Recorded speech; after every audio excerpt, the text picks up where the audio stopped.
Chapitre 10 Élaboration d'une éthique islamique appliquée. La nouvelle géographie des sources du droit et de la jurisprudence, usul al-fiqh, que nous appelons de nos vœux, et qui apparaît comme impérative aujourd'hui compte tenu des défis auxquels nous faisons face, exige de sérieuses reconsidérations en amont de l'élaboration juridique et aura, nous l'avons vu, des conséquences essentielles en aval. Il s'agit d'abord d'établir un rééquilibrage fondamental de l'identification et des statuts respectifs des sources du droit. La prééminence absolue qui a été donnée au texte dans l'élaboration du droit et l'autorité exclusive des spécialistes de ces derniers, usuliyun et fuqaha, nous a mené à une situation de décalage extrême et en fait de rupture au moment même où l'on clame que l'islam exige une démarche holistique entre les univers de savoir, les savants des sciences islamiques vivent en autarcie, très loin des recherches en sciences exactes, expérimentales, sociales et humaines, et se contentent de quelques informations, de conclusions de recherche, pour formuler des avis juridiques sur des réalités et des contextes dont la complexité les dépasse forcément. Le danger de science sans conscience, d'excès non maîtrisé, d'obsession de la performance scientifique et de la productivité rentable existe bien sûr, et on ne saurait minimiser sa réalité et ses conséquences. Mais cela ne peut justifier la rupture et le retard que l'on constate aujourd'hui entre les productions des savants des textes et l'état des connaissances acquises par les savants spécialisés en sciences expérimentales et humaines. Ayant ainsi déterminé les sources du droit, comprenant les deux livres, le texte et l'univers égalitairement, il devient nécessaire de penser et de repenser la liste des principes et des finalités supérieures que l'on peut induire des deux révélations mises à la disposition de l'intelligence humaine.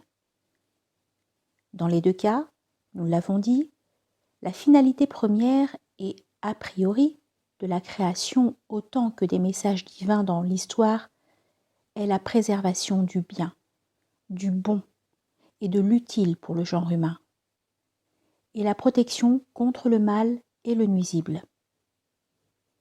À partir de ce principe et à sa lumière, les savants des textes et ceux des contextes doivent travailler ensemble afin d'induire et d'établir, d'abord à l'intérieur de leur champ de spécialisation, puis en associant leurs réflexions, d'établir donc les objectifs et les finalités supérieures qui doivent orienter éthiquement leurs pensées et leurs productions respectives. Seule cette approche globale peut permettre une réelle réconciliation des savoirs en stipulant d'une part les principes universels supérieurs et en protégeant l'autonomie des sciences, en ce qui concerne les méthodologies, les recherches et les objets d'étude, etc. D'autre part, il apparaît clairement que l'on ne pourra pas se suffire des 5 ou 6 principes supérieurs établis par l'école des objectifs, Madrasa al-Maqasid, dont nous avions parlé plus haut. De nombreux savants avaient déjà contesté le caractère limité de cette liste, et nous y reviendrons, mais il est clair que l'état de nos connaissances actuelles, en sciences expérimentales autant qu'humaines, nous impose de reconsidérer le nombre et la nature de ces objectifs supérieurs, et sans doute d'en affiner la formulation dans le terrain et au contact des sciences appliquées. Ces réflexions fondamentales, élaborées de plus en plus conjointement, fixent le cadre, la grille de lecture, qui permet une approche holistique et une appréhension plus sereine de l'univers des sciences, de toutes les sciences. Surtout, elle permet d'éviter de qualifier certaines sciences d'islamiques et d'autres de non-islamiques, ou de faire la critique de ce qui apparaît comme l'autre face de ce même travers et de cette même approche réductrice, à savoir l'émergence de qualifications discutables du type médecine islamique, économie islamique, finance islamique, psychologie islamique, ou encore pédagogie islamique, etc. On peut comprendre l'intention et le sens de cette recolonisation de l'univers des savoirs par l'inflation de l'usage du qualificatif islamique. Mais il est clair que le procédé est formel, que l'on ne touche pas au problème de fond, et surtout que l'on ne résoudra pas ainsi le problème de la fracture et du retard entre les différents univers de savoir. Ce n'est effectivement pas en adjoignant l'adjectif islamique à toutes les autres sciences, celles qui ne sont pas les sciences des textes, que l'on aura harmonisé les approches ou établi une cohérence entre les normes. L'éthique et les sciences des textes, nous l'avons dit, ne sont pas plus islamiques que les sciences de l'univers. Et il n'existe pas plus de médecine islamique que d'astrophysique islamique, ou encore d'économie islamique. Car enfin, y aurait-il une façon islamique d'opérer un cœur ou un cerveau ou une méthode islamique de comprendre la loi de l'offre et de la demande? Les mots nous réconfortent certes, mais surtout, ils nous trompent ici. Les méthodes, les techniques et les méthodologies scientifiques établies pour appréhender un objet d'étude, l'analyser et comprendre son fonctionnement, n'ont rien d'islamique en soi, et elles doivent se plier aux exigences de l'objet d'étude en question, le texte ou le corps humain, le commerce, etc. Et en cela, elles doivent demeurer libres et autonomes par rapport au cadre et aux techniques rationnelles que les savants se fixent pour appréhender leur champ d'investigation. Ce qui est islamique, c'est l'éthique, les normes et les finalités qui vont orienter l'usage et les limites de l'usage des savoirs en question. Ainsi, il n'existe pas de sciences islamiques à proprement parler, ni de médecine islamique ou d'économie islamique, etc., mais bien une éthique islamique dans le traitement des textes, du corps humain ou des affaires commerciales.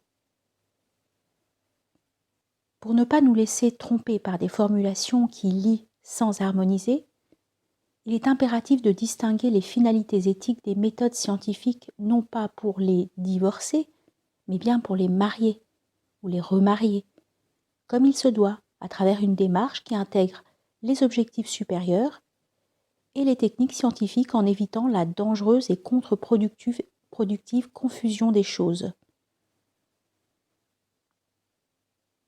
La foi islamique, qui nourrit et légitime l'éthique islamique pour la conscience croyante, établit bien sûr des causes a priori, des postulats dans le vocabulaire philosophique, à l'origine des textes et de l'univers, et cela détermine une certaine façon d'aborder le réel et place la relation aux deux livres sous un éclairage porteur de sens et de finalité, elles aussi considérées a priori. Toutes les sciences et tous les savoirs se pensent en finalité qualitative, et non seulement en accumulation quantitative.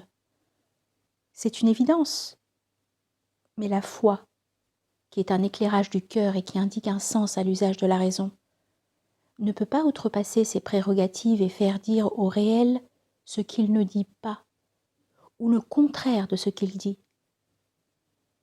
Ainsi, la foi posera comme une vérité, un postulat indiscutable pour elle, que le texte a été révélé, mais elle ne pourra pas empêcher la raison d'appréhender les textes à partir de ce qu'ils sont avec leur sens, les règles de la morphologie, de la grammaire et de la sémantique en relation avec leur double rapport d'énonciation, intertextuel aussi bien qu'en relation dialectique avec le contexte social et humain.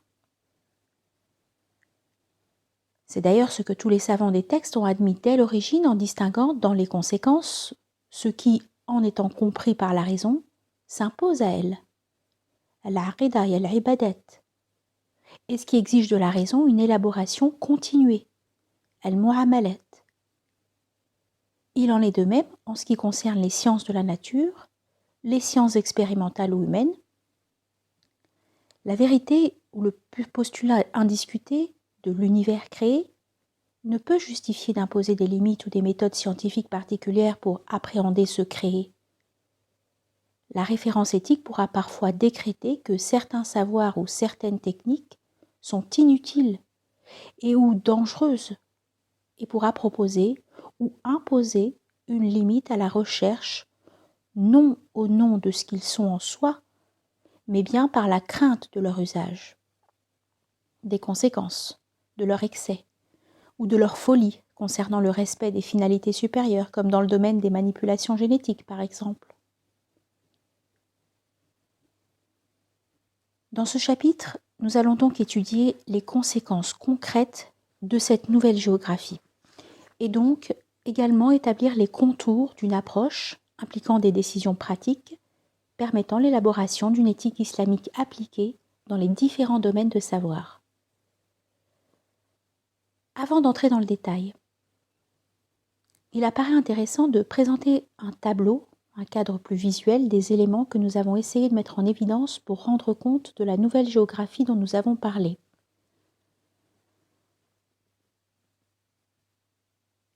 Le tableau nous montre ce que l'on peut trouver dans le livre révélé, en termes de règles, de lois, des principes déduits et induits à partir de l'étude des sources scripturaires,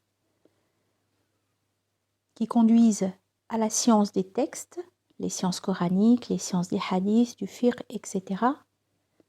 Et d'un autre côté, on retrouve le livre de l'univers, avec ses règles, ses lois, ses principes déduits et induits à partir de l'étude de la nature et de l'histoire, qui nous conduisent aux sciences du contexte, tout ce qui est science exacte, expérimentale, humaine, etc.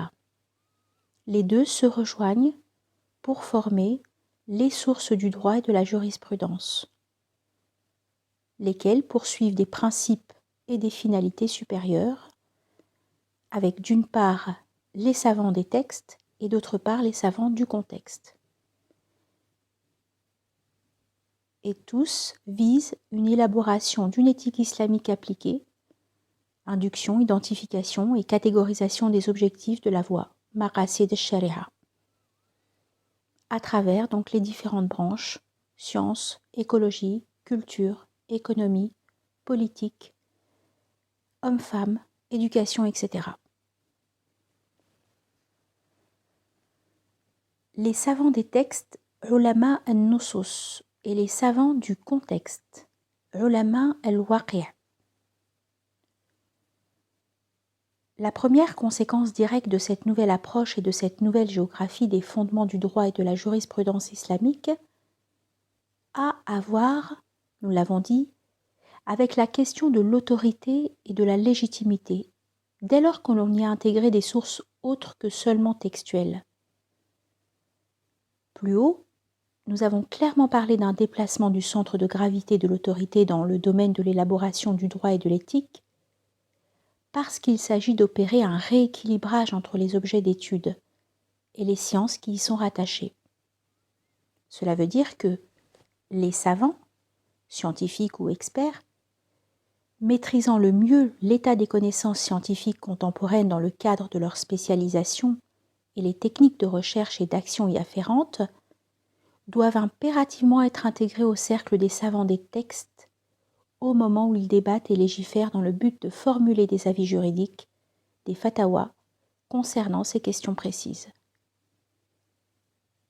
Les savants des textes qui pratiquent l'ijtihad dans les différents cercles nationaux ou internationaux établis à travers le monde, Arabie Saoudite, Le Caire, Damas, Téhéran, comme Koweït, Amman, Jakarta, mais également Washington, Dublin, etc., ont toujours admis et reconnu le caractère impératif d'être informés et accompagnés dans leurs réflexions par des scientifiques ou des médecins capables de leur donner des informations précises sur l'état des savoirs ou les conséquences potentielles de telle ou telle technique ou pratique scientifique. De surcroît, ce qui est admis en sciences expérimentales et médicales, compte tenu de la nature précise des savoirs, ne l'est pas dans les domaines des sciences humaines, où les consultations sont rares, voire inexistantes dans certains cas.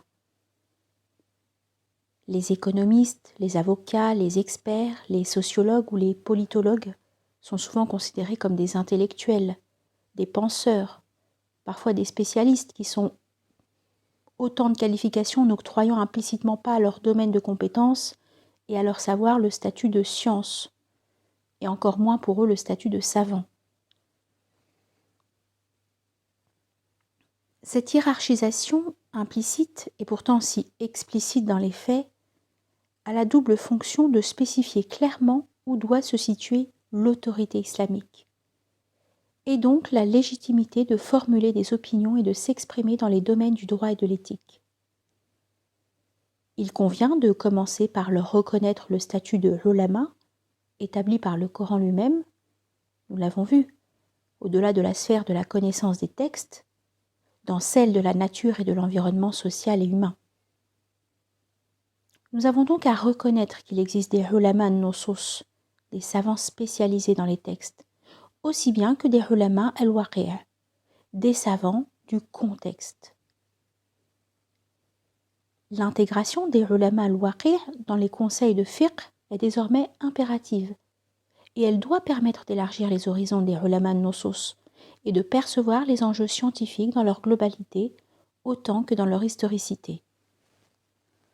Le fiqh appliqué est un domaine de l'élaboration juridique qui, loin du monde et de ses complexités, peut être amené à se figer et ou à se transformer en pensée qui établit des catégories atemporelles, ou plutôt anhistoriques, c'est-à-dire licite illicite, permis interdit, à travers lesquels on finit par penser et réduire le réel.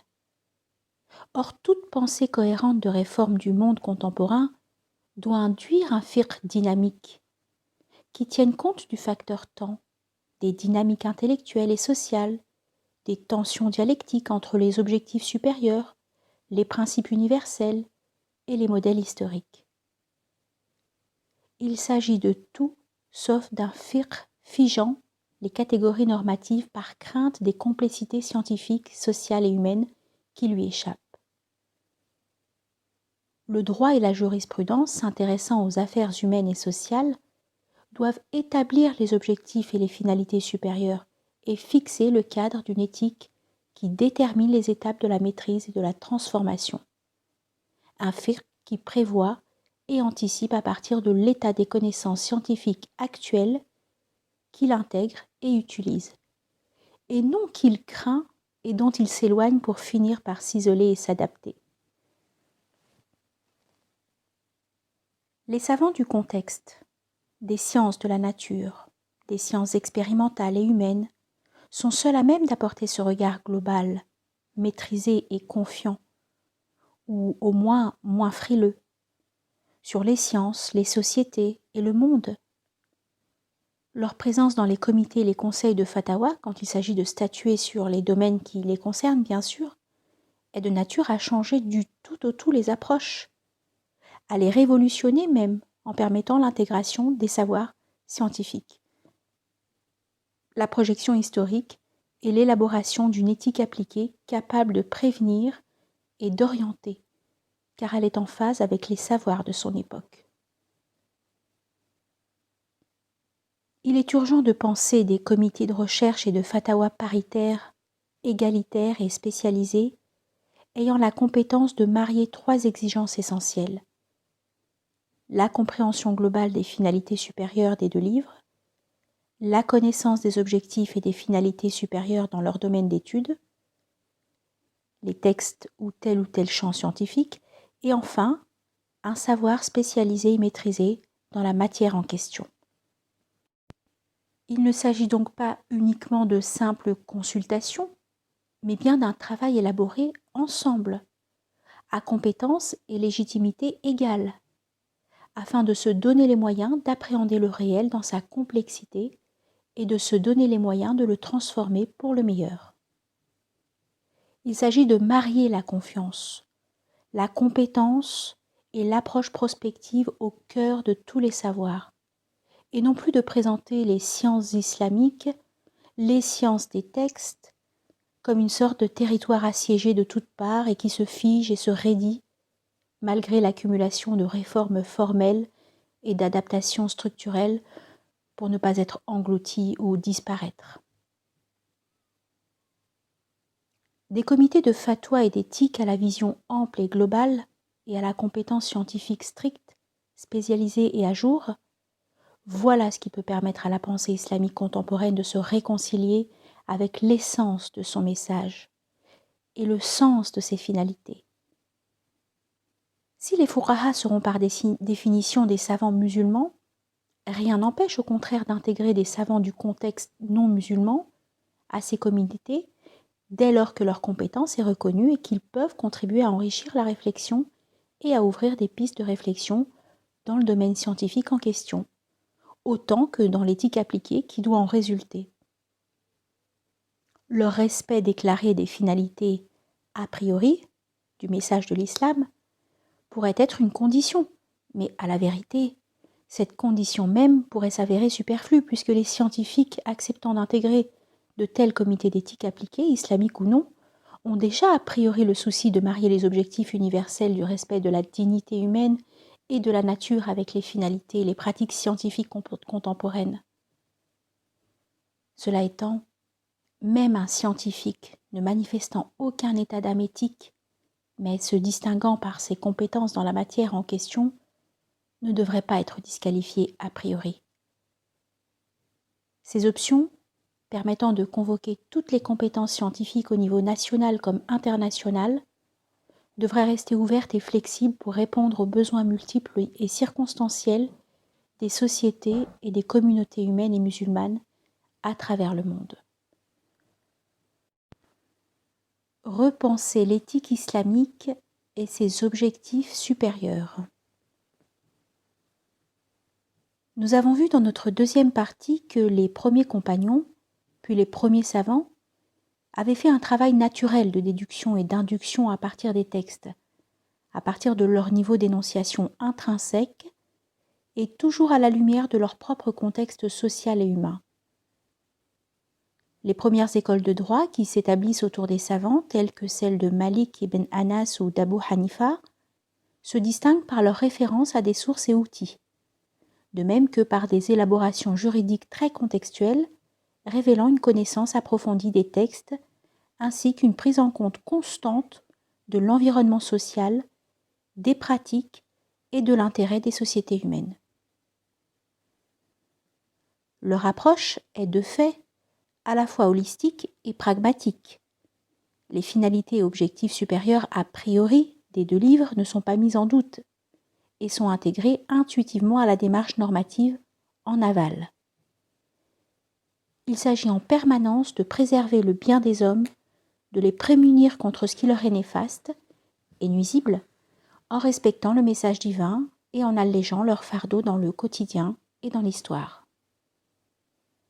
Le travail déductif des Shafi'i, puis inductif des disciples d'Abu Hanifa, puis enfin la lente élaboration et maturation holistique de l'école des Maqasid del-Juwayni à Shatibi jusqu'à aujourd'hui, avait pour but de fixer un cadre et de déterminer des finalités supérieures qui orientent la réflexion des savants du droit au moment où ils avaient à composer avec les difficultés, la complexité et l'évolution du réel.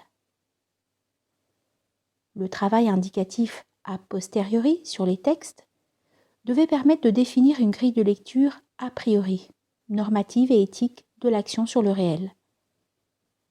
Nous avons vu pourquoi cette démarche est apparue impérative à Shafi'i d'abord, puis à tous les savants des fondements du droit après lui. Tant la pression du réel, des contextes sociaux et humains faisait craindre un éloignement, puis une trahison des orientations et des prescriptions textuelles.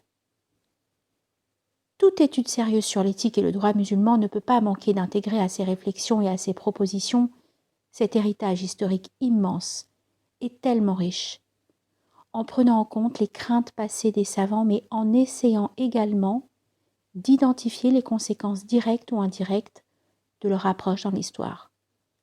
Limitation potentielle des finalités supérieures induites du droit par la seule référence au texte.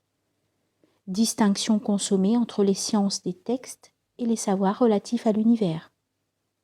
Positionnement défensif par rapport à l'éternité et à l'universalité du message face à l'évolution et au mouvement de l'histoire des sociétés, etc. Ainsi, l'élaboration d'une éthique appliquée n'est pas seulement un exercice intellectuel d'établissement d'orientation générale ou d'élaboration de normes s'appliquant aux possibles ou aux limites de l'action humaine.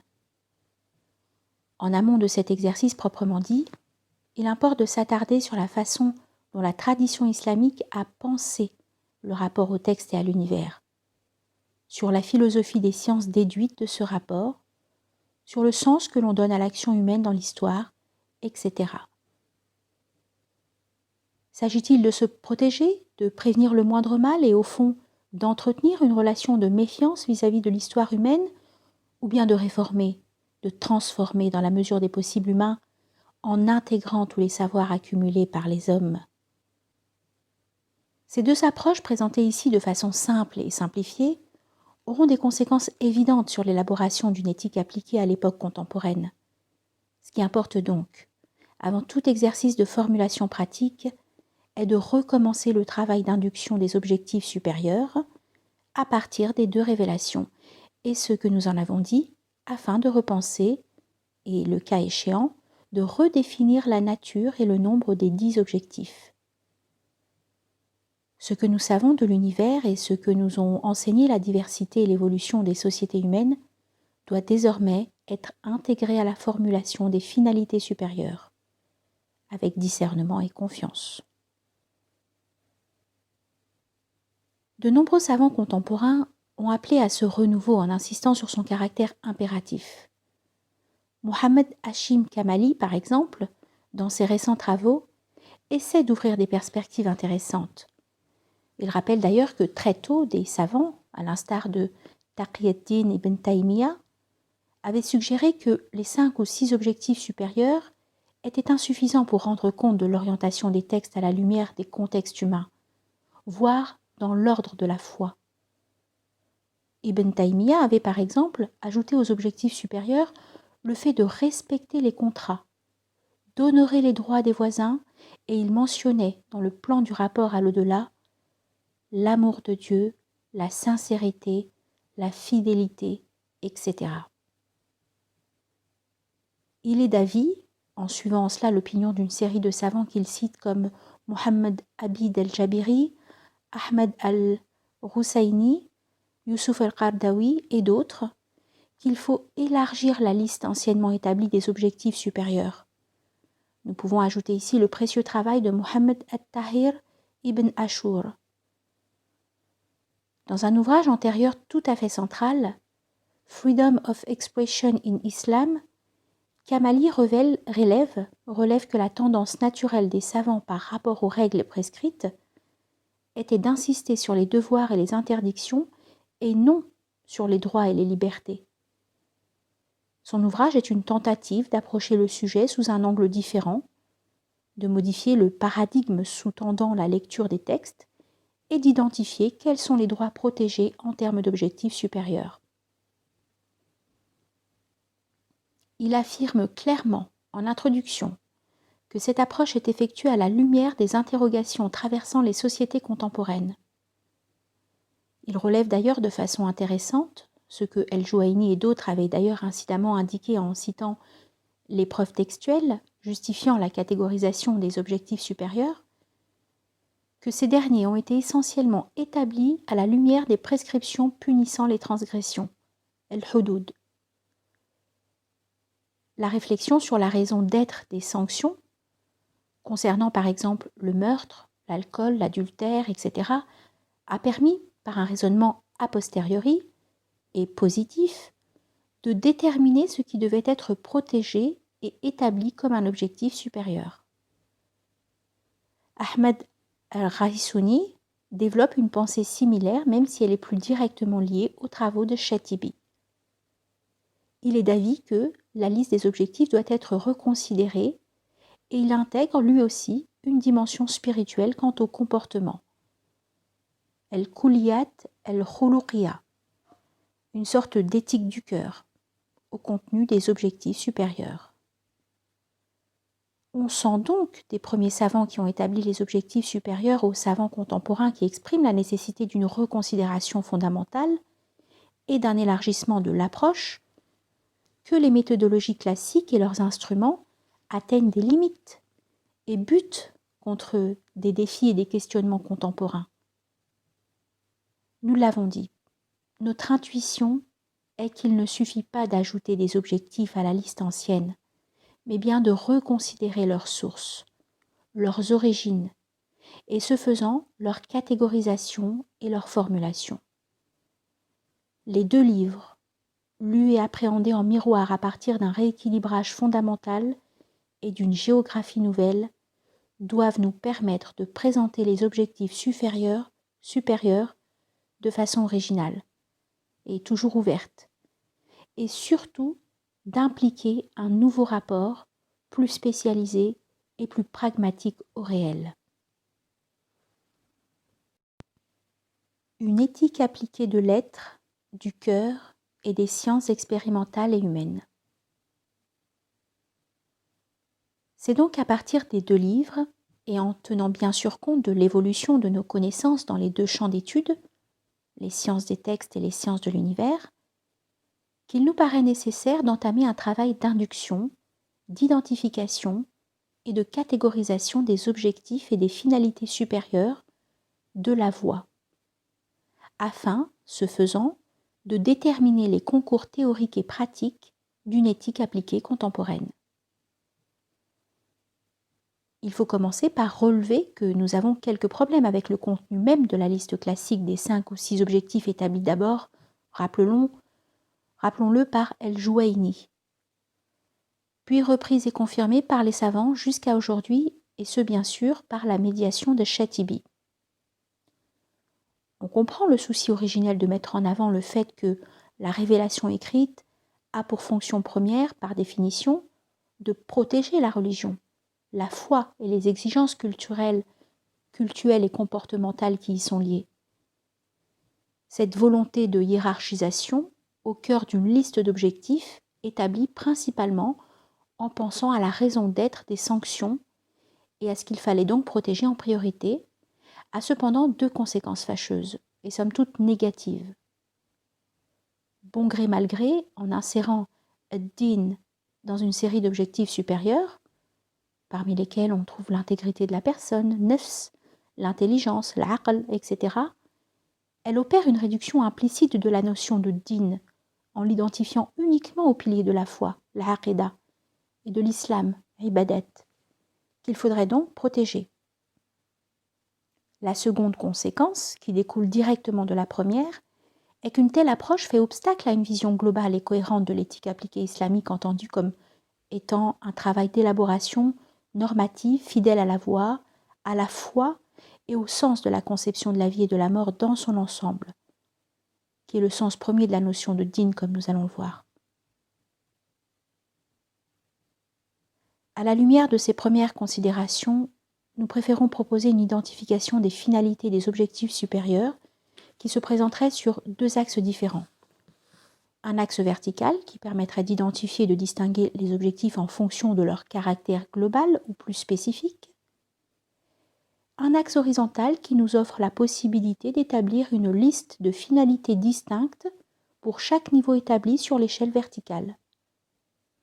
Ainsi, au sommet de la hiérarchie des finalités supérieures, on trouverait deux objectifs qui sont induits de tout ce que nous avons dit plus haut sur les deux livres, leur sens et leurs objectifs.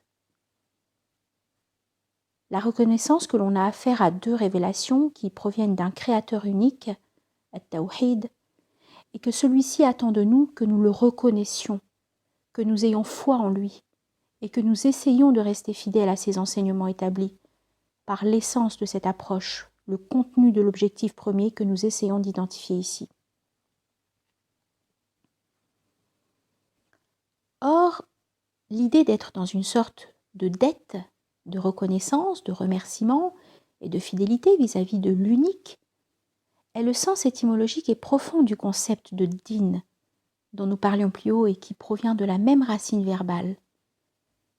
Cette dette exige d'essayer de vivre la foi en essayant de rester fidèle à la conception établie par les deux révélations concernant la vie et la mort, et ce, en suivant la voie.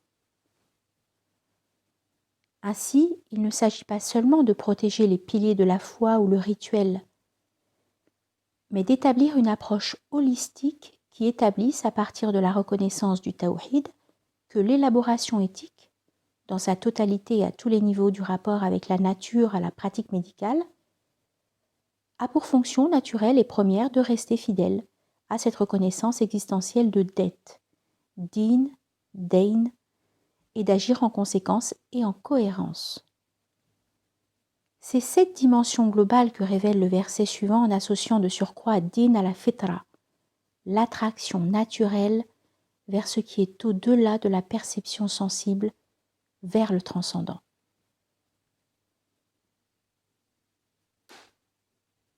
Sourate 30, verset 30. De fait, tourne ta face vers la conception religieuse de la vie et de la mort. En monothéiste sincère, c'est là l'attraction naturelle, el-fitra, avec laquelle Dieu a naturellement créé les hommes. Mais se tourner vers l'un, l'unique, et considérer cette dette ne se borne pas à reconnaître que le Créateur est et qu'il a créé l'univers et les hommes.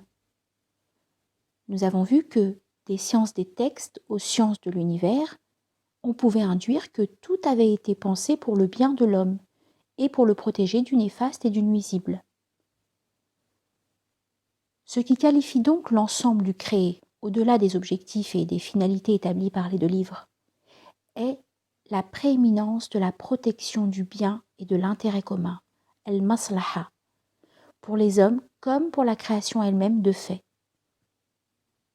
D'aucuns pourraient relever que la définition large de ad-din intègre la notion de al-maslaha, ce qui pourrait être justifié dans le sens des positions d'Ibn Hazm par exemple, mais leur distinction permet de mettre en évidence, au sommet des finalités, un rapport de causalité et d'orientation. L'objectif de la protection de din, au sens global susmentionné, établit le cadre de la reconnaissance de l'un, l'unique, alors que l'objectif de promouvoir et de protéger le bien et l'intérêt commun des hommes et de la création détermine le sens de la voie et donc l'orientation de tout l'appareil normatif et éthique à penser en aval. Au sommet donc des finalités et des objectifs de la voie, on trouve la protection de din, au sens d'une conception établie de la vie et de la mort à partir de la reconnaissance de l'un et de la voie, et celle d'al-maslaha, au sens du bien et de l'intérêt commun des hommes et de l'univers. Les finalités supérieures que l'on trouve au niveau suivant, et qui sont bien sûr tirées de la lecture des deux livres à partir des connaissances contemporaines, concernent également la globalité de l'élaboration éthique, mais on y trouve déjà des catégories qui seront directement liées à la distinction des champs d'études. Avant même d'entrer dans les spécifications de l'action humaine, on peut identifier trois objectifs fondamentaux très en amont, qui sont le respect, la protection de la vie, al-haya, de la nature, khalq, tabiha, et de la paix, salam. Si l'on peut affirmer que la protection de la conception islamique globale de la vie et de la mort, din, et celle du bien et de l'intérêt commun des hommes et de la création, al-maslaha, sont les deux éclairages essentiels de l'ensemble de l'élaboration éthique, on peut dire que la protection, la promotion de la vie, de la nature et la paix en sont les piliers fondateurs. La totalité du message islamique à travers les versets, les pratiques des prophètes et la reconnaissance de l'univers comme signe et don nous renvoie à ces trois finalités essentielles. La liste des versets et des traditions prophétiques que nous pourrions citer pour établir la légitimité de ce choix serait bien trop longue à étudier dans le cadre de cet exposé. Mais retenons ici le verset associant le meurtre d'un homme au meurtre de l'ensemble de l'humanité. Dans la sourate 5, le verset 32. L'injonction coranique de ne pas corrompre la création de Dieu. Dans la sourate 4, verset 119. Où toutes les traditions prophétiques, les hadiths, exigeant le respect de la nature. Avec bien sûr la notion de salam. Islam veut dire entrer, faire complètement don de soi dans la paix de Dieu. Idkhulu fi silm kafa.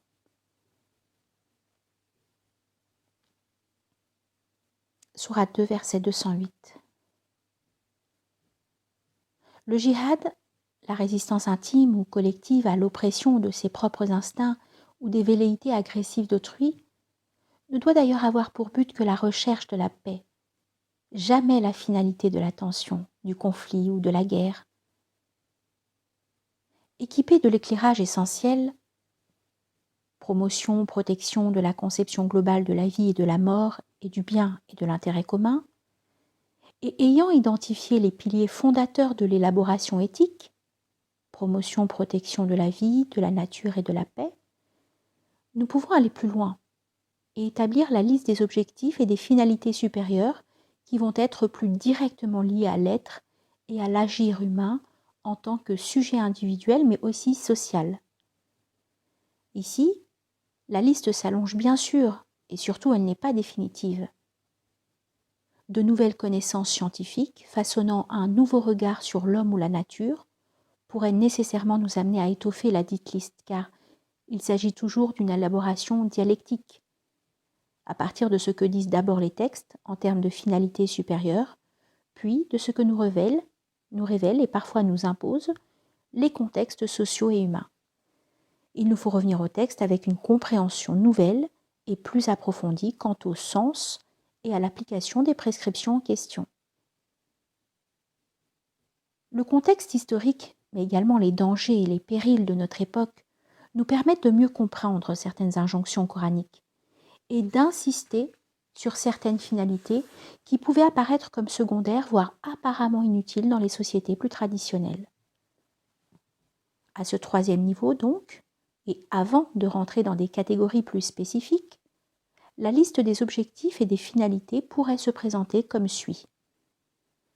Il s'agit de promouvoir et de protéger la dignité des hommes, des espèces vivantes, de la nature, le bien-être, la connaissance, la créativité, l'autonomie, le développement, l'égalité, la liberté, la justice, la fraternité, l'amour, la solidarité et la diversité. En s'imposant une lecture en miroir des deux livres, on appréhende mieux le pourquoi de cette classification. Il s'agit d'objectifs supérieurs stipulés par les textes, de façon plus ou moins explicite parfois, mais dont l'histoire et l'évolution des sociétés nous révèlent le caractère essentiel et premier. Le Coran a clairement stipulé que la dignité participait de l'essence de l'être humain. Nous avons certes honoré, octroyé la dignité aux êtres humains. Sourate 17, verset 70. Et qu'il s'agissait pour ce dernier de la préserver à travers toutes les facultés et tous les moyens mis à sa disposition par le Créateur, en cherchant toujours le bien dans la facilité et le bien-être, jamais dans la difficulté inutile. Il ne vous a pas imposé de gêne, de difficulté, d'embarras dans la religion. Verset 78 de la sourate 22. Le prophète avait ajouté, alayhi salatu wassalam, facilitez les choses, ne les rendez point difficiles. Répandez la bonne nouvelle qui réjouit, non la mauvaise qui révulse et repousse. Il s'agit pour traduire ce bien-être dans les faits de permettre à toutes les facultés humaines de s'épanouir, à la raison et à l'imagination de se réaliser par la connaissance et le savoir. L'imagination et la créativité, ce sont autant des objectifs à atteindre que des droits à respecter. L'infiniment bon a enseigné le Coran aux hommes comme il leur a enseigné l'expression « El-Bayan », verset 4 de la sourate 55. Et son art, Dieu est beau et il aime la beauté. C'est un hadith rapporté par Muslim, Abu Daoud et Tirmidhi. Ceci a rappelé le prophète, alayhi salatu wassalam. Responsable devant Dieu est donc forcément autonome parmi ses semblables, puisque nul ne portera le fardeau d'un autre, Sourate 17, verset 15. La société doit donc garantir le développement de soi et de la collectivité, l'égalité et la justice dans l'acceptation de la diversité. Les lois, néanmoins, ne suffisent pas à réguler des relations humaines. Dieu commande la justice, certes, mais également l'excellence, el-ihsan, et la solidarité vis-à-vis des proches, qui implique une disposition du cœur afin de dépasser le droit par le sens de la fraternité, de la solidarité et de l'amour au-delà de la potentielle obsession de la norme.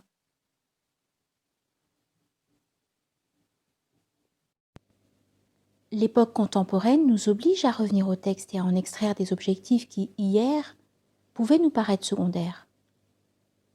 L'élaboration d'une éthique qui ne se pense pas en fonction des sanctions potentielles, mais plus fondamentalement sur la base des finalités supérieures à réaliser à travers le temps, les sociétés et les cultures, exige que l'horizon des objectifs supérieurs voit son champ d'application élargi tout en étant plus spécifique au domaine à considérer. Ces 12 objectifs supérieurs de la voie tracent le chemin sur lequel doit se penser l'élaboration éthique contemporaine, à la fois normative et pratique. On retrouvera leur prégnance et leur exigence dans tous les domaines de l'action humaine. Ce sont encore une fois les connaissances des textes et les savoirs contemporains relatifs aux contextes historiques, sociaux et humains qui nous permettent d'identifier les contours et les principes essentiels de l'éthique islamique en termes de connaissances à intégrer, d'acquis à préserver, de risques à prévenir et d'horizons à exploiter. L'histoire et l'évolution des contextes nous révèlent certains horizons cachés du sens des textes et nous permettent de repenser les finalités et les priorités dans les universalités, mais également en vertu des circonstances. Le rapport entre l'immuable et le changeant demeure une règle dans l'élaboration de l'éthique appliquée.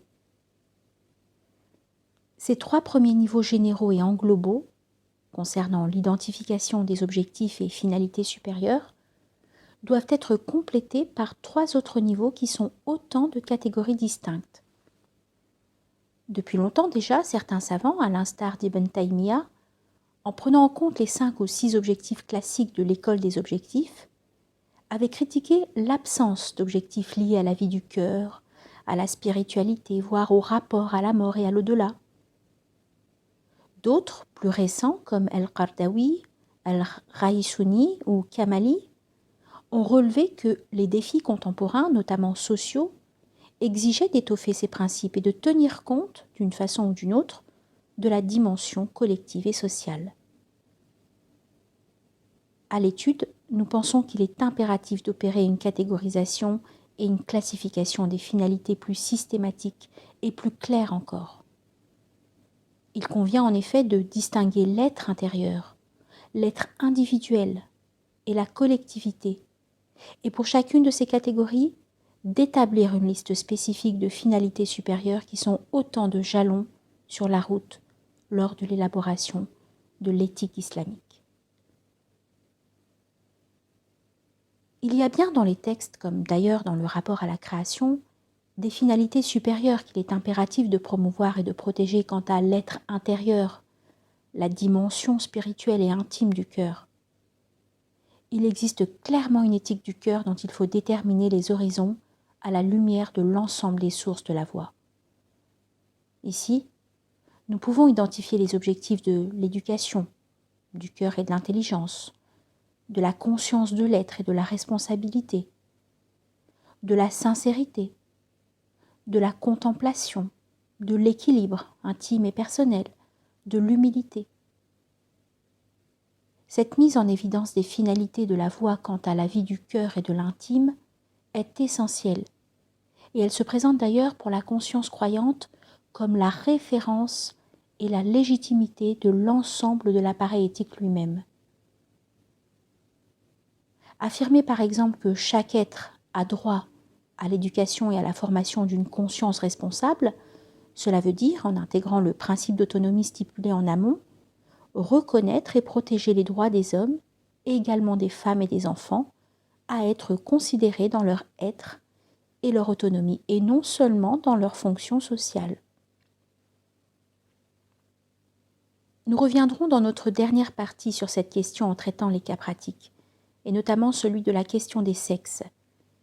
Mais il importe de noter ici que l'élaboration d'une éthique relative à l'être intérieur, promouvant l'équilibre du cœur, de l'intellect et du corps, est de nature à avoir des conséquences fondamentales sur le discours religieux et les politiques sociales proprement dites. C'est au niveau de l'être individuel, de l'éthique de la personne humaine, que nous allons retrouver 4 des 5 ou 6 objectifs supérieurs classiques établis par les savants et dont nous avons déjà parlé. Nous pensons néanmoins qu'il convient de les étoffer à la lumière des sources scripturaires, mais également des connaissances contemporaines et des exigences éthiques qui y sont relatives. Ainsi, nous trouvons ici la promotion de la protection de l'intégrité de la personne, de la santé, de la subsistance, de l'intelligence, de la filiation, du travail, des biens, des contrats et du voisinage. Ces 9 objectifs sont déterminants et permettent d'approcher la personne humaine, ses responsabilités et ses droits de façon globale, tout en tenant compte des réalités des défis contemporains. Une éthique appliquée relative à la personne humaine ne peut pas ne pas tenir compte de ces dimensions que les sources du droit indiquent et auxquelles la raison et les pratiques humaines doivent rester fidèles. La 3e catégorie, la collectivité, si souvent absente des réflexions des usuliyun et des fuqaha sur les objectifs et les principes supérieurs du droit, est pourtant fondamentale, tant à la lumière des textes qu'en tenant compte des questions contemporaines. Ici encore, le rééquilibrage des sources en amont nous permet d'approcher ce champ de façon nouvelle et à notre avis plus complète. Il s'agit d'intégrer des finalités relatives aux sociétés et aux collectivités humaines vis-à-vis desquelles il est impératif de promouvoir et de protéger l'état de droit, l'indépendance, l'autodétermination, la délibération, le pluralisme, l'évolution, les cultures et les mémoires, l'héritage. Les textes et le monde contemporain, à travers l'étude de l'histoire et des sciences humaines, nous imposent d'identifier les finalités supérieures qui doivent conduire les projets de société dans leur indépendance autant que dans leurs relations internationales. L'évolution du monde, les réalités de la mondialisation en économie, dans les moyens de communication, dans la culture, de même que la pensée philosophique postmoderniste, sont autant de phénomènes qui nous invitent à penser par induction et à établir une éthique des collectivités, des nations et des cultures au cœur de l'histoire des hommes. Nous sommes face à des questions difficiles et complexes et qui exigent une réflexion fondamentale, ne serait-ce que pour penser une éthique contemporaine qui promeuve et protège le pluralisme et l'indépendance des nations, des religions et des cultures à la lumière de l'information injonction, de la révélation qui établit la diversité et l'équilibre des forces comme des conditions de la paix et du respect du bien commun parmi les êtres humains. Verset 251, sourate 2, si Dieu n'avait pas fait en sorte que les hommes se repoussent les uns par les autres, la corruption se serait répandue sur la terre. Cette reconnaissance de la diversité des nations et de l'équilibre nécessaire de leurs forces, qui en soi suppose leur indépendance, comme condition du devenir et de la survie de l'humain, est forte de nombreux enseignements et d'une multitude d'exigences pratiques qu'il importe d'étudier et de formuler pour l'époque contemporaine. Nous voyons ici que le champ du raisonnement critique autonome, l'ijtihad, s'élargit et se complexifie d'autant. Non seulement il est impératif de penser et d'approfondir un ijtihad sur les textes, mais il convient de produire des études et d'élaborer des stratégies en phase avec l'environnement, un ijtihad appliqué au contexte socio-historique qui tienne compte des lois naturelles et des constantes de l'histoire, tout tout en développant une vision créatrice et pratique du possible humain pour le futur. Les comités paritaires d'éthique doivent être les lieux où se pense de façon concrète, réaliste et pragmatique le mariage des deux ijtihad sur les textes et sur les contextes humains et sociaux, et ce à tous les niveaux, et dans toutes les catégories de l'éthique islamique contemporaine que nous avons mis en évidence dans cette partie.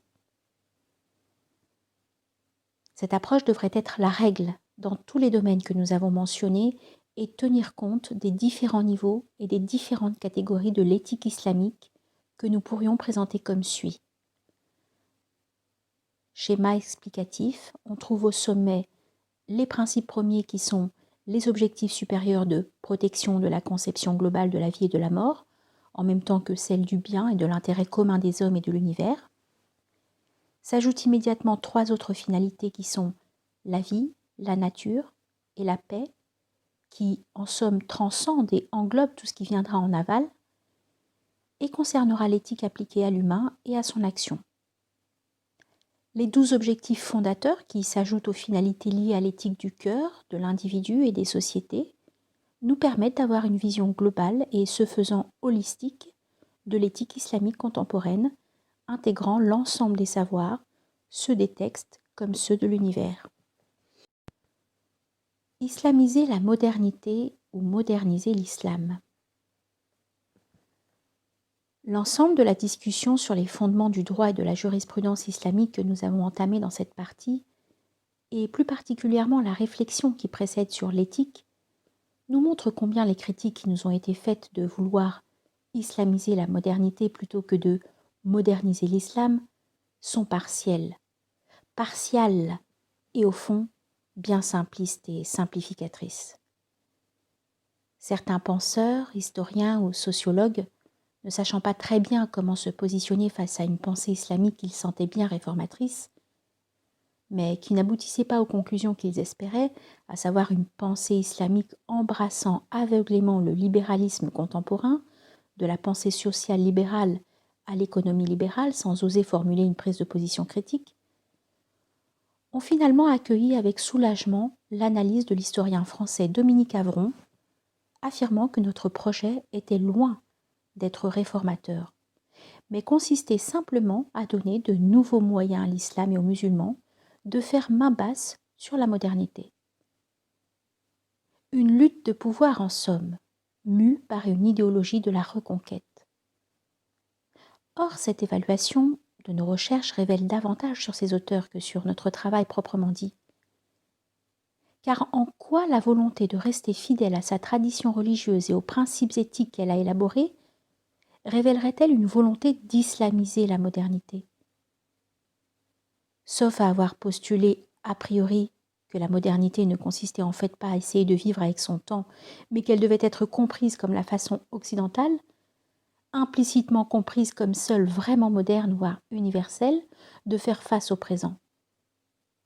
Outre que cette double réduction, la modernité est occidentale et l'Occident produit seul l'universel, est philosophiquement, historiquement et scientifiquement infondée. Il faut ajouter que son caractère binaire, l'Occident par opposition aux autres, la modernité par opposition à la tradition, est foncièrement idéologique, particulièrement arrogant et à terme dangereux. Cela revient à dire que toute tentative d'une religion ou d'une civilisation non occidentale, et surtout bien sûr l'islam, qui menace aujourd'hui de l'intérieur, de trouver, selon ses propres termes de référence et son éthique, des réponses propres aux défis contemporains signifierait le refus de l'universel et la résistance à la modernité, en cherchant habilement à la coloniser, à l'islamiser. Cette approche en dit long sur le regard que certains en Occident portent sur leur propre civilisation et pour lesquels, de fait, avec la domination économique, scientifique et technologique, l'Occident aurait le monopole et l'exclusivité de l'expression de l'universel et détiendrait de la même façon la clé de la modernité. Jamais vraiment définie, mais toujours perçue dans son expression occidentalo-centrée. Or, l'universel n'est jamais le monopole d'une civilisation, et il ne peut être que l'expression de valeurs partagées et nourries par les expériences historiques et les expressions diverses de la multitude des sociétés, des religions et des cultures.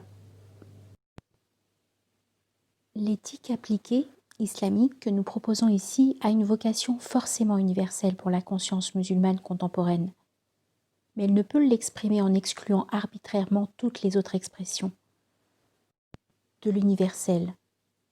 La civilisation occidentale, par ailleurs, est une entité construite comme l'est la civilisation islamique. Aucune des deux n'est monolithique. Toutes les deux se sont fécondées mutuellement, et il y a, et depuis longtemps, de l'islam dans l'Occident et de l'Occident dans l'islam. Les nouvelles générations de musulmans occidentaux ne feront à l'avenir que renforcer cette réalité.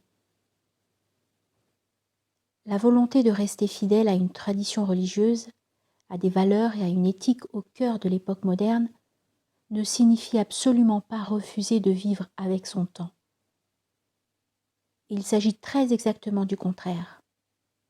Repenser une tradition, qui est tout sauf une réalité statique à opposer caricaturalement au mouvement de la modernité, en se donnant les moyens de donner du sens et des finalités aux moyens intellectuels et technologiques produits par la modernité, révèle la volonté de penser une fidélité considérée comme impossible sans un processus continué de reformation, de réforme.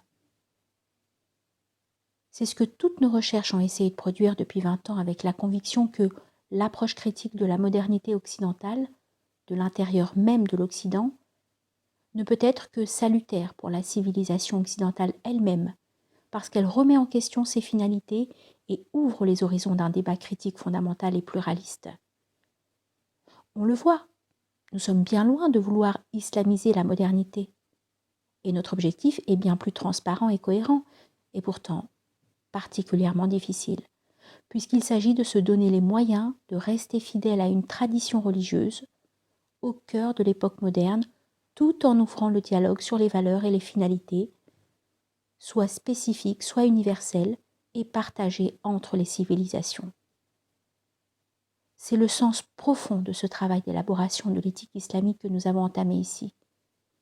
Il n'est pas en soi un refus de la modernité ou une résistance à l'Occident, une entité qui n'existe pas, mais la volonté de promouvoir une éthique islamique globale destinée à réguler l'action humaine. Elle ne peut que se nourrir de l'apport de toutes les civilisations du monde, et il est impératif qu'elle contribue à la réflexion plurielle.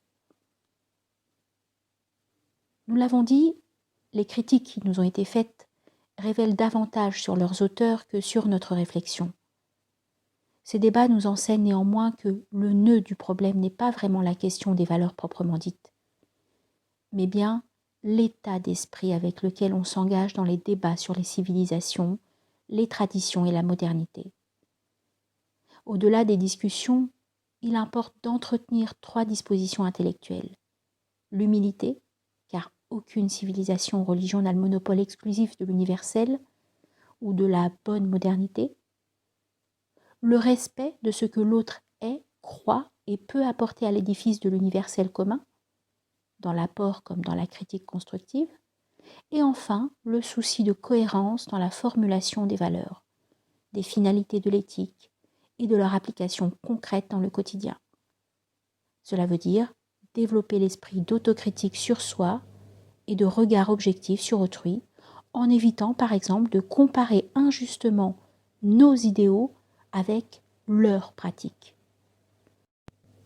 L'humilité, associée au doute sur soi, le respect marié au regard positif sur autrui, et enfin la cohérence, concrètement traduite par la constante évaluation autocritique, sont les 3 conditions qui nous paraissent nécessaires pour appréhender l'univers de référence de soi et d'autrui de façon ouverte, critique et constructive.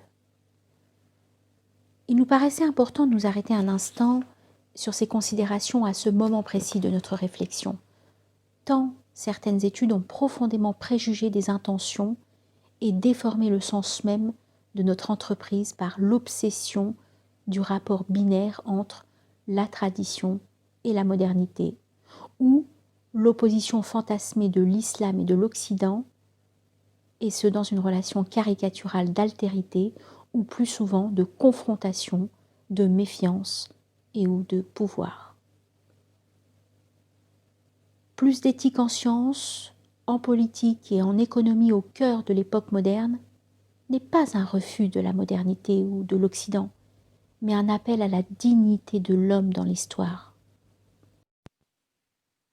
À moins que certains des intellectuels de cet Occident finissent par penser leur existence et leur domination sans aucune référence aux valeurs ou à l'éthique, de façon arrogante, irrespectueuse et somme toute incohérente. C'est alors la fin de l'Occident qui est ainsi signifiée, car une telle disposition intellectuelle ne peut que contenir le germe de sa propre disparition de l'histoire. Notre approche, perçue comme une menace et un refus de l'Occident par les analyses les plus superficielles et les plus tendancieuses, est nourrie par des intentions exactement opposées en stipulant que la survie sera fonction de la capacité à formuler les contours d'une éthique appliquée globale, partagée et universelle. Avec le concours de toutes les civilisations, dont l'islam, réformer l'islam est une formule vide de sens. Ce qui importe est de savoir ce que les musulmans, en réformant leur compréhension, peuvent apporter, sans dogmatisme et en collaboration avec les autres traditions, à la réforme éthique du monde contemporain. Fidélité, maîtrise et transformation. Notre réforme est en effet profondément radicale car elle implique une reconsidération des sources du fondement du droit et de la jurisprudence, de leur équilibre et du déplacement impératif du centre de gravité de l'autorité en islam. Elle répond cependant à une volonté de fidélité non moins fondamentale et il serait erroné et contradictoire de ne la considérer que comme une façon de projeter sur l'univers scientifique un appareil éthique a posteriori avec l'intention, déclarée ou non, de le récupérer. Il ne s'agit pas de cela. Et c'est d'ailleurs contre cette approche, un mariage mal arrangé sur le tard de l'éthique et de la science, que nous nous sommes positionnés depuis le début de cette étude. Le principe premier que nous avons formulé, celui de la présence du divin, de son unicité, Tawhid, et de sa communication avec l'univers humain à travers 2 livres, 2 révélations, le texte et l'univers, établit de fait un rapport au sens et aux finalités. La fidélité à cet univers de référence implique que l'éthique précède l'acte scientifique et ou technique et l'inscrit dans un rapport de qualité et non seulement dans un rapport de quantité et de performance. La fidélité aux 2 livres et à leurs signes se traduit par une volonté de fidélité à leur finalité première et à leurs objectifs supérieurs. Il est important de le rappeler et de le préciser. Il faut par ailleurs ajouter que cette façon de concevoir la fidélité n'est pas du tout nouvelle. On pourrait même dire qu'elle s'inscrit dans la très ancienne tradition des partisans du fidèle renouveau, el-Mujaddidun, en matière de droit, de production intellectuelle et de science. Ce qui est en jeu ici est plus précisément de penser les moyens permettant cette réconciliation des finalités, du sens et des sciences, et au-delà de produire les outils conceptuels et historiques permettant d'en assumer toutes les conséquences concrètes, structurelles, techniques, sur le rapport des hommes au savoir. En ce sens, on ne peut pas sauter ici l'étape de cette vision première et holistique qui inscrit l'humain dans son rapport au divin, lequel lui offre les outils de son autonomie intellectuelle et scientifique, autant qu'il reconnaît son aspiration naturelle à la performance, mais qui constamment invite sa conscience à une évaluation essentielle du sens, des objectifs et de la qualité morale de ses engagements, sociaux, scientifiques ou culturels, dans l'histoire. Au cœur de l'époque moderne, accompagnant les progrès scientifiques et les nouvelles techniques de pointe, il s'agit donc bien d'insister sur les finalités et la dimension qualitative des savoirs et des recherches. Distinguer l'ordre de la conscience de celui de la science ne veut pas dire les divorcer, mais exigent au contraire de penser au mieux les termes de leur mariage en respectant leur autonomie respective, tout en précisant les contours de leur complémentarité. Les sociétés technologiquement les plus avancées nous informent tous les jours qu'il est impossible de produire une référence éthique effective, un cadre de finalité, si l'univers des sciences n'est pas abordé, compris et maîtrisé avec sérieux et compétence. Les sociétés technologiquement les plus avancées nous informent tous les jours qu'il est impossible de produire une référence éthique effective, un cadre de finalité, si l'univers des sciences n'est pas abordé, compris et maîtrisé avec sérieux et compétence.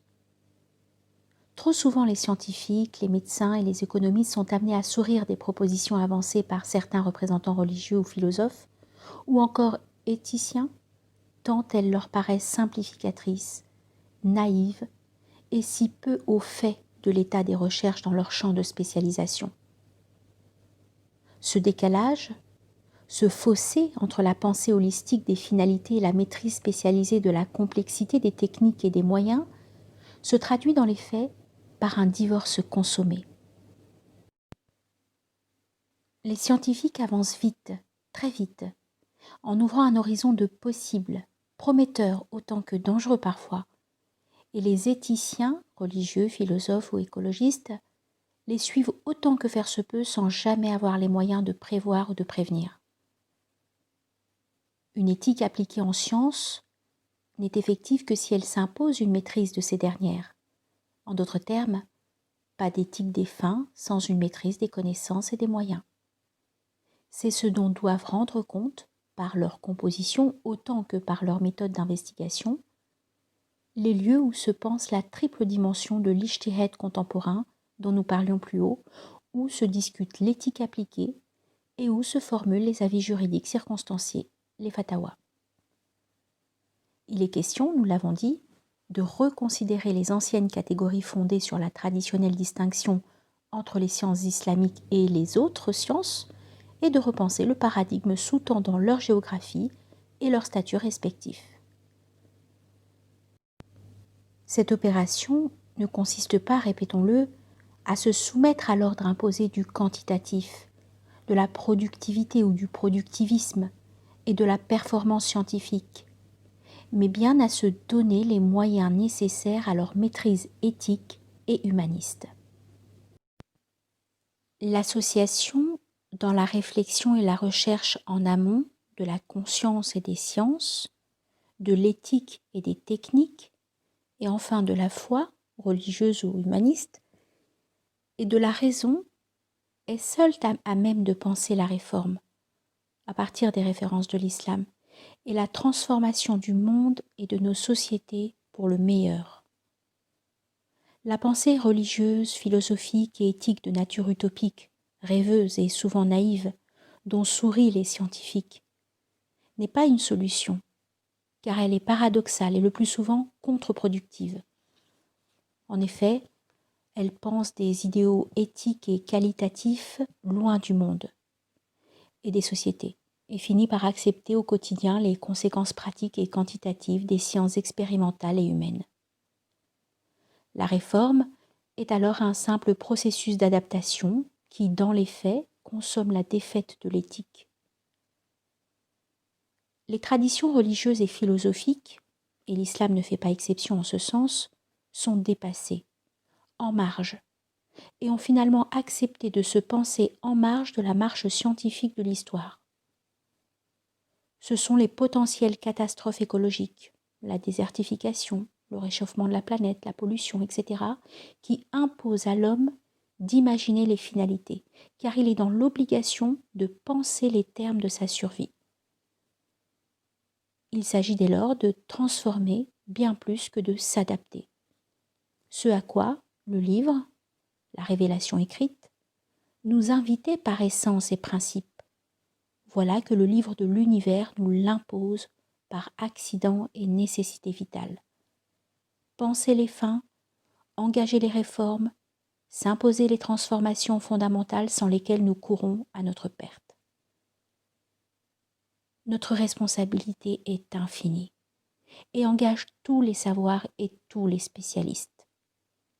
La conscience de notre finitude, que nous rappellent les catastrophes écologiques et les bouleversements climatiques, a ouvert le débat sur les fins.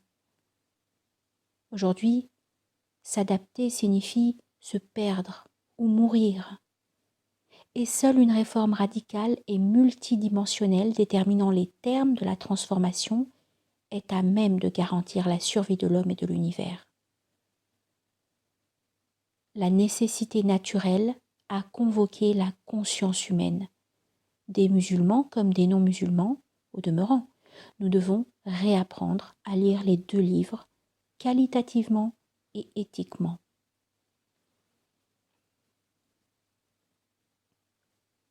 Une éthique de la libération, force de résistance et de proposition.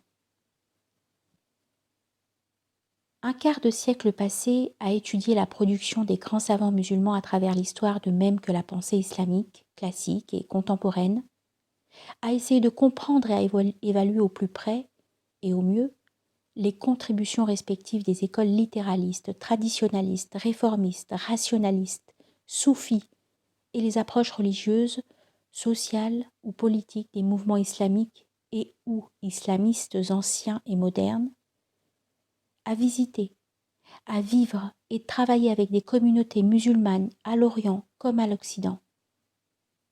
Un quart de siècle, disions-nous, et toujours la même lancinante interrogation.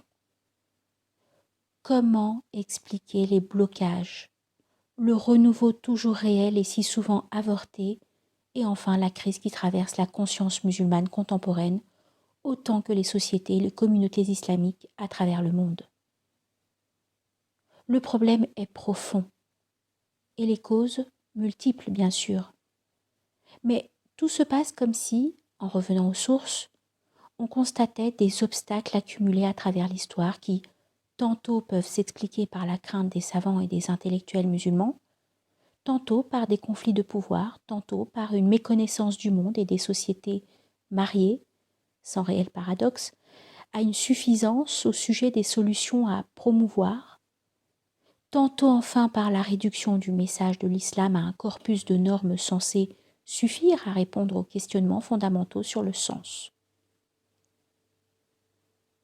Notre intuition, après tant d'années, est qu'il est urgent que la pensée islamique contemporaine, au-delà des discours entretenus sur le caractère global et cohérent du message, ce que nous ne contestons bien sûr en aucune façon, se réconcilie avec la dite globalité du message, en s'imposant une démarche holistique qui va jusqu'au bout de ses conditions et de ses conséquences. Cela veut dire, pour les savants, comme pour les intellectuels, les scientifiques, etc., approcher les textes et l'univers comme deux livres qui se font écho, qui imposent des règles et des principes dont certains sont immuables et d'autres sujets au changement, et qui interpellent constamment l'intelligence et le cœur humain et les invitent à la réflexion, à la compréhension et surtout à se donner, à travers l'évolution de l'histoire et la diversité des sociétés, les moyens de la fidélité aux finalités et aux objectifs supérieurs stipulés par les deux révélations.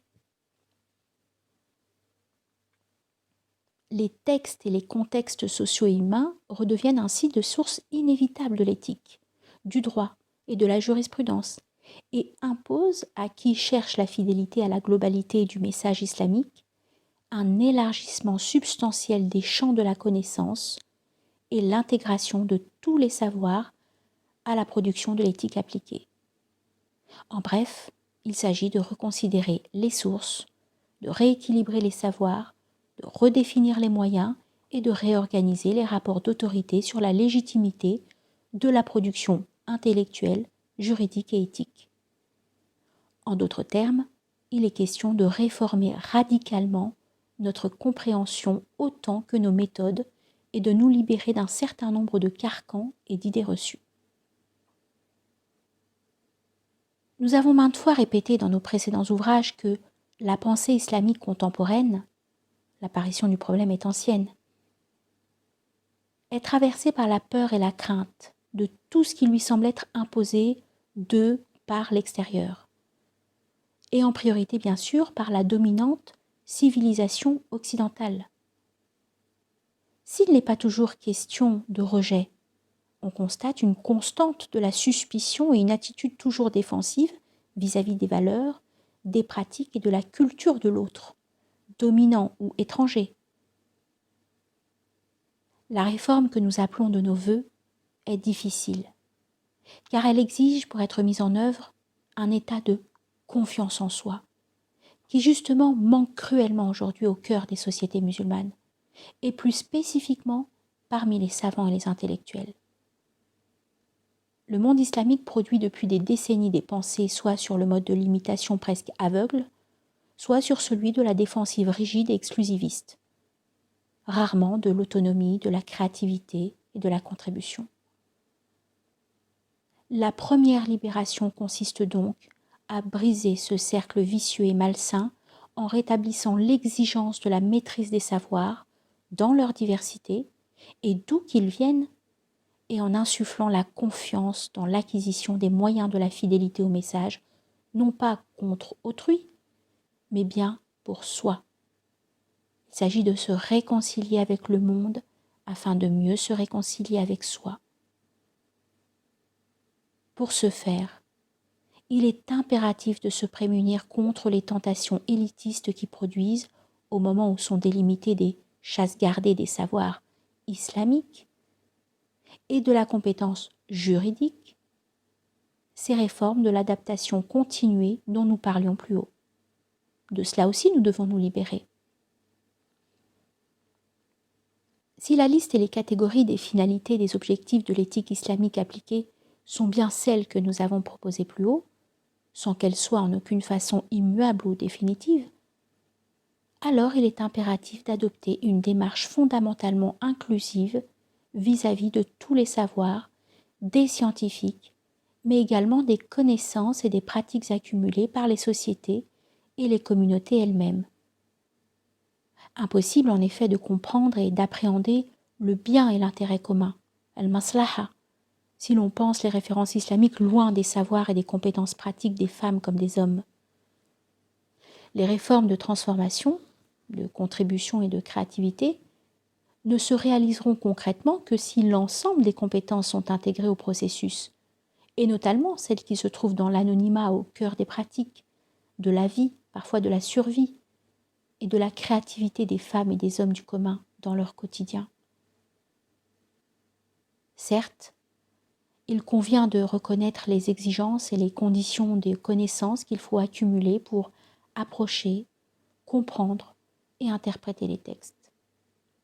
Il importe de rappeler ici cette évidence scientifique, mais il faut y ajouter d'autres compétences quand il s'agit des sciences expérimentales et humaines, et enfin, comme nous venons de le rappeler, les pratiques et les interrogations des musulmans, musulmanes, au jour le jour. Ce sont ces savoirs accumulés qui doivent permettre d'avoir une meilleure compréhension des blocages théoriques, des incohérences pratiques, voire des logiques d'enfermement, d'aliénation ou de domination à l'intérieur des champs de référence islamiques, comme au sein des dynamiques sociales, économiques et politiques. Cette approche confiante et inclusive peut mettre en œuvre, comme nous le verrons plus loin à travers l'étude de certains cas pratiques, des réformes intéressantes, de nouvelles approches et surtout constituer une force de résistance, non pas en se pensant sur la défensive, mais au contraire, comme une force de contribution et de proposition face aux profonds questionnements de l'époque contemporaine. Au cours de nos différentes conférences ou rencontres avec des musulmans à travers le monde, la même question revient sans cesse. Qui donc a le pouvoir d'engager ces réformes ? Qui donc peut faire bouger les choses de l'intérieur ? Souvent, on attend un savant ou un penseur providentiel qui viendra bousculer les anciennes lectures, comme les anciennes pratiques inadaptées. On pense ainsi à la tradition prophétique que nous citions plus haut, faisant référence à cette personne qui, tous les 100 ans, va permettre à la communauté musulmane de renouveler sa religion. On On peine parfois à comprendre que le hadith fait référence au pronom arabe man, qui peut signifier une ou un groupe de personnes. Cette attente du leader singulier ou charismatique a souvent eu des effets contre-productifs dans l'histoire de la pensée musulmane. Comme si la présence de ce leader, de ce savant ou de cet intellectuel dépouillait l'ensemble de la communauté de ses responsabilités et au fond de ses compétences. Plus gravement, cela révèle une lecture très partielle du hadith lui-même, qui n'insiste pas seulement sur la ou les personnes qui accompagneront ce processus de renouvellement, mais également sur le facteur temps. Entre deux renouveaux, la référence aux 100 années exprime l'idée d'évolution, de phase, de crise à travers lesquelles la pensée islamique et les sociétés musulmanes vont nécessairement passer. Appréhender ces 100 années, comprendre ces phases, analyser ces crises est la responsabilité de chacune et de chacun selon son degré de compétence et d'engagement. Les renouveaux ne s'attendent pas, ils se planifient et se préparent. Les musulmans traversent aujourd'hui une période de transition difficile, complexe et profonde, dont nous pouvons sentir la réalité et les effets au niveau intellectuel comme au niveau scientifique, social et politique. La foi, le nombre et la volonté sont là, mais il manque parfois de la profondeur, du souffle et de l'énergie, comme si la pensée était emprisonnée, étriquée, tiraillée, aliénée. C'est bien de cela que nous avons besoin, un engagement déterminé, un jihad pour la liberté d'interroger fidèlement la tradition, de reconsidérer des pratiques et d'interpeller de façon critique des pouvoirs savants établis et protégés, de même que leur autorité. Cela veut dire aussi aller très loin, au bout des conditions et des conséquences de la réforme, disions-nous plus haut, dans l'analyse des rapports au savoir, des rapports d'autorité et de pouvoir, des relations interpersonnelles, classe sociale, hommes-femmes, etc., des constructions culturelles sur ce qui empêche la pensée islamique d'évoluer, de se libérer, de faire face aux défis de l'époque contemporaine. Il s'agit de redevenir des sujets de l'histoire et de s'inscrire comme une force de proposition, non pas exclusive, mais bien présente et créative dans le concert des intelligences, des sociétés, des cultures, des religions, des philosophies et des civilisations. Sujet de l'histoire, cela veut dire, paradoxalement, se réconcilier avec l'humilité. En marge du progrès des savoirs, on peut effectivement nourrir l'arrogance du savoir au-delà de la complexité et de détenir la solution toute faite, prête à l'emploi, puisqu'elle est d'origine divine. Outre que cette position est dangereuse, elle est surtout nourrie par une attitude spirituelle et intellectuelle profondément simplificatrice et, somme toute, incohérente. Par-delà les mots de la foi qui n'expriment et se traduit dans l'histoire, on pressent une disposition à se placer au niveau du temps divin, dans sa pureté, loin des tensions et des tentations de l'époque, des sociétés et des hommes. Les simplifications d'origine religieuse et ou rationaliste ont cette caractéristique singulière de marier des attitudes intellectuelles et sociales apparemment paradoxales et pourtant si répandues. Des analyses intellectuellement déficitaires doublées de jugements humainement très arrogants. Sans surprise en effet, l'intellect, objet de l'histoire et de ses propres aliénations, est souvent le plus dogmatique.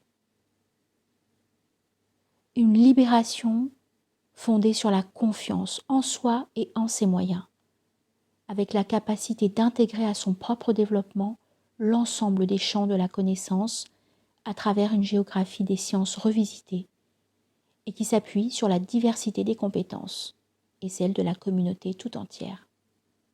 Voilà ce qui nous paraît être prioritaire au moment de penser la multidimensionnalité de l'éthique islamique contemporaine. Redevenir des sujets. Cela veut également dire se penser acteur responsable des évolutions et des étapes dans l'histoire, au cœur des transitions et des crises, comme agent du renouveau et de la réforme. Inscrite dans le temps et les sociétés, directement en prise avec la complexité des savoirs et des logiques sociales, économiques et humaines, la conscience musulmane contemporaine est alors mieux à même de réaliser un autre mariage, sans paradoxe dans l'ordre de la foi et ou de la rationalité raisonnable. Le respect de la complexité qui s'impose et l'humilité quant à ce que l'on comprend et propose.